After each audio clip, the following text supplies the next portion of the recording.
देखो अब आते हैं कुछ सॉल्व पेपर 2024 के सेट 2 पे। ठीक है, देखो बात क्या होता है ना कि हर साल जब भी सीबीएसई बोर्ड्स का एग्जाम होता है 3 सेट में पेपर बच्चों को दिए जाते हैं। ठीक है, जिसमें से ऑलमोस्ट सवाल सेम होते हैं, कुछ सवाल डिफरेंट होते हैं। तो कुछ सवाल जो डिफरेंट होते हैं उनको हम लोग सॉल्व करने की कोशिश करेंगे, और इसी मतलब सेट 2 का फिर सेट 3 का, और ये तीनों सेट्स के डिफरेंट सवाल जो होते हैं वो सब सॉल्व होने के बाद सेट सॉल्व पेपर 2024 खत्म हो जाएगा। तो ऑलमोस्ट सेम ही होता है, कुछ जो 5 या 10 सवाल इधर उधर होते हैं तो उनको भी सॉल्व करके we will complete the solve paper 2024 completely. Okay, let's start with the first question which was different, that is question number 2, section A का है, 1 मार्क्स का।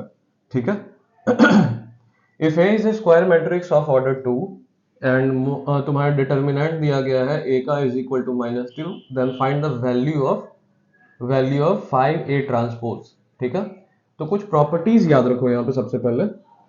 सबसे पहले एक चीज याद रखो कि भाई ए का जो डिटर्मिनेंट होगा that must be equal to determinant of transpose of A.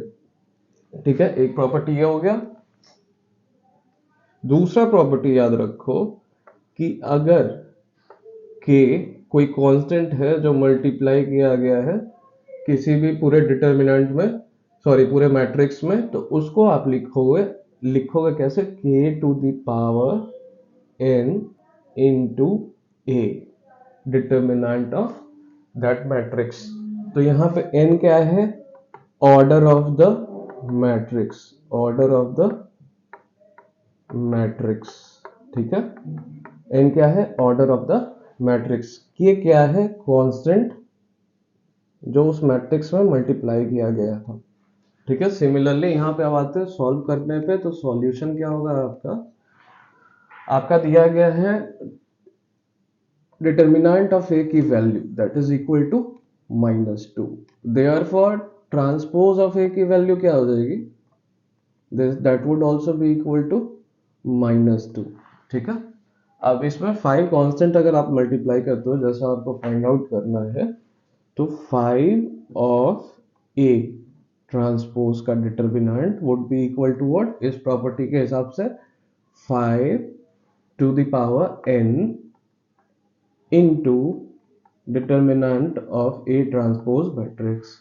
ठीक है, जहां पे n क्या है, order of the matrix. Order of the matrix आपको सवाल में दिया गया है that is equal to 5 to the power 2, और आपको ए ट्रांसपोज का भी वैल्यू पता है इस प्रॉपर्टी से, that would be equal to -2।